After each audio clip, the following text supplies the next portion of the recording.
That sounds like rock and or roll. I'm glad you played that version because I think the original version that they put out was 17 minutes long. And I think by which point most people would have been asleep by now. I don't think the song's aged very well, but it's history. And I think history, and when it comes to music, certainly includes acid rock, psychedelia. And in my case, I mentioned that I'd been living in Denmark. My father is Danish, before New York. And before moving over there, my musical tastes were kind of limited to either the Beatles or the Rolling Stones. You were in one or the other camp.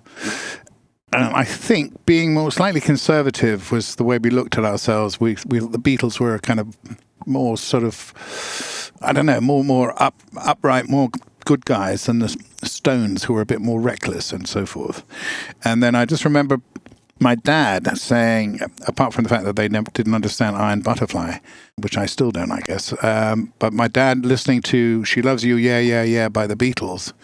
And he said, who wrote this? You know, it's just She Loves You, yeah, yeah, yeah, yeah. He just couldn't understand it. So I said, no, this is the top group in the world at the moment. He said, oh, I don't get it. Anyone could write that. And to me, he said, that's not very good. It's interesting watching you listen to that song. A little bit of air drums, tapping your fingers. It clearly still has a mark on your heart somewhere. It does. It brings back memories of New York. But what I don't understand is why I wanted it in the first place. I don't know where it came from, which is why I mentioned peer pressure, that maybe among our little group of someone at school or whatever, that was the thing to have. And I should, I guess, mention around that time, we're talking end of the 60s, early 70s. So there were hippies out there. There were people taking drugs in San Francisco, Haight-Ashbury, and there was all that kind of time. And America, at the end of the 60s, there was a lot going on. Obviously, the Vietnam War. You had 1968 was a monumental year because you had Martin Luther King was killed, Robert Kennedy was killed. There was a lot of stuff happening that even as a 10-year-old you couldn't avoid being exposed to, especially the Vietnam War. And so I suppose in some way, acid rock or whatever was a reaction to what was happening around people socially. But obviously a lot of the music at that time came from the American West Coast.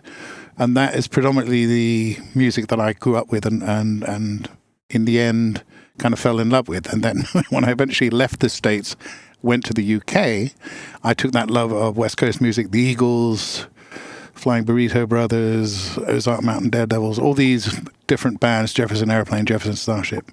That's the kind of music that I loved, and Linda Ronstadt and so on.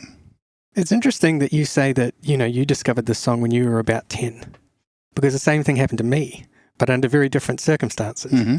Did you realize that song has a big place in Simpsons lore?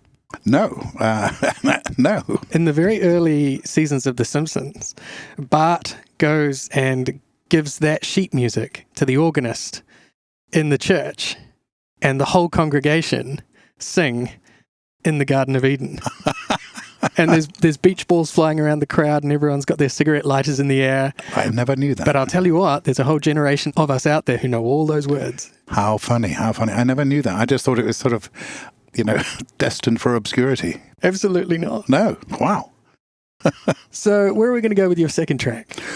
Well, we can either go with something from the Beatles, which is probably the first group that I was truly exposed to because they were played all over the radio, even in Denmark at the time, And they'd had a number one with I Want to Hold Your Hand, I think. But they were huge. They were so big, and it's very difficult to fathom nowadays just how big they were. I mean, I suppose contemporaneously now, Taylor Swift or someone like that, who can sell out concerts and stadiums and so on. But at that time, the Beatles were just so massive. They were everywhere. So I think the Beatles, I Want to Hold Your Hand.